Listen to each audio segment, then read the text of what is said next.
Trailer friends, చాలామంది బాధపడుతూ నాకున్న సమస్య తీరలేదు, నాకున్న కష్టం తీరలేదు అనేసి చాలామంది బాధపడుతూ కన్నీరు కారుస్తూ వేదనతో ఉంటారు. బైబిల్ గ్రంథంలో ఒక స్టోరీ ఉంది.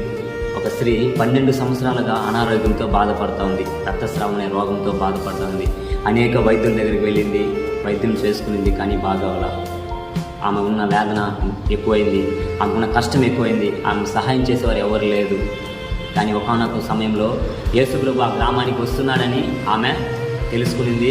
అప్పుడు నేను వెళ్ళి వస్త్రం చెంగును ముడితే నాకు బాగా అవుతుందని ఆమె విశ్వసించింది. చూడండి, ఆమె విశ్వాసంతో వెళ్ళి యేసుప్రభు బట్టలు తాకినప్పుడు యేసుప్రభులో నుంచి మహిమ వెళ్ళి ఆమెను స్వస్థపరిచింది. అప్పుడు యేసుప్రభు చెప్తున్నాడు, కుమార్తె నువ్వు భయపడకుము, నీ విశ్వాసం నిన్ను స్వస్థపరిచింది అని యేసుప్రభు చెప్తున్నాడు.